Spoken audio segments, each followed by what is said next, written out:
We all know that feeling when you're watching the sequel of a great movie. It's the feeling of, man, this just isn't living up to the previous version.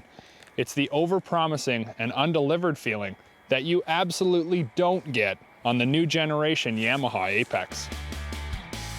The old Apex was a good sled in its day, but the heavily traditional seating position and tendency to dart like a rail car left you wanting more.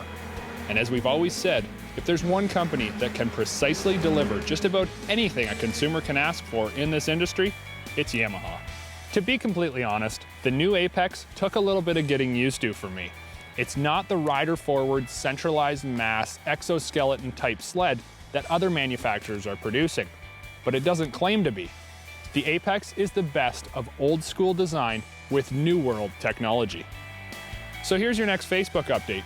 The seating position of the Apex is more traditional. However, it's comfortable, and you still feel like you're ready to attack the trail. You would think the taller mounted engine would make the sled feel tippy in corners, but actually, I found it to be incredibly stable. And to be honest, every other manufacturer's centralized riding over the ski design lifts the inside ski from time to time. I'm gonna step out on a limb here and make a proclamation that's probably gonna get me blacklisted from most online forums. But the Yamaha Genesis 998cc 4-stroke 4-cylinder with X-Up is the smoothest running, sweetest sounding 4-stroke in the biz. And yes, I have rode them all. The throttle response of the Genesis is crispy like bacon and delivers an equally pleasing, meaty response through the mid-range and straight through to full grunt at wide open throttle. The reality is, this sled never for a second feels like it runs out of power and continues its spooling up feeling until you release your drumstick. Torque is on tap all the time and with measurable force. The throttle tip-in on this sled is a little abrupt, but the thing I love about this 4-stroker is the harmony between throttle tip-in and forward momentum of the snowmobile. Or in other words, the fact that this thing doesn't have any throttle lag like many others in the industry do. When you're this good, they call you Yamaha.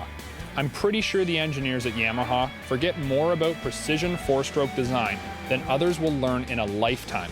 Oh, I can feel the wrath of angry forum writers already.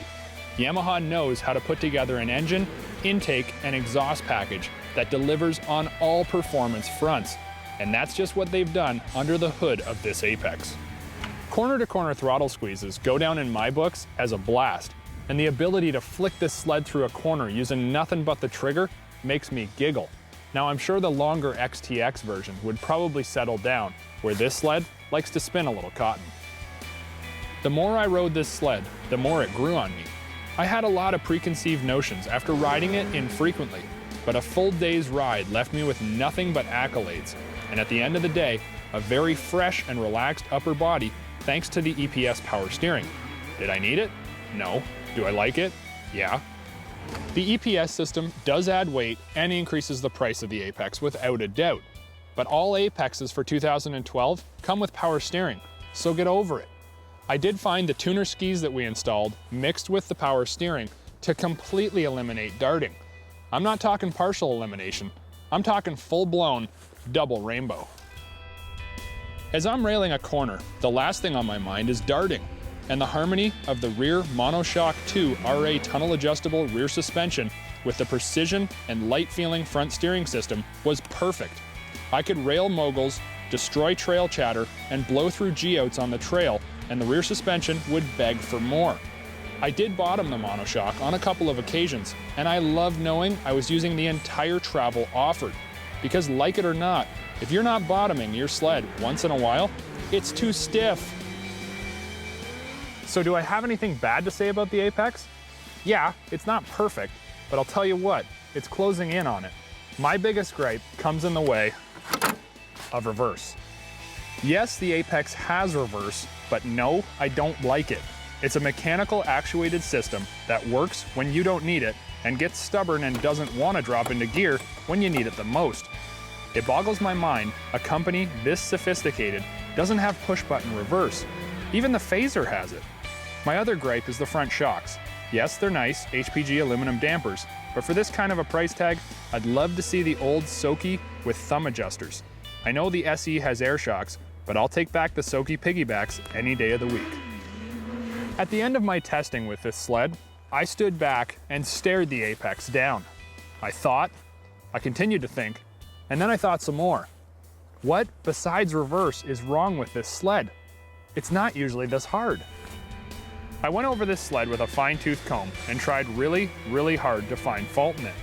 I even precisely checked the rivets, bolts, and welds for rust. Guess what? After a hard sit down, I found the Yamaha to have the best steel finishes, the cleanest plastic fit, glossy bodywork with the least imperfections, and not one spot of rust. I can't say that about any other manufacturer.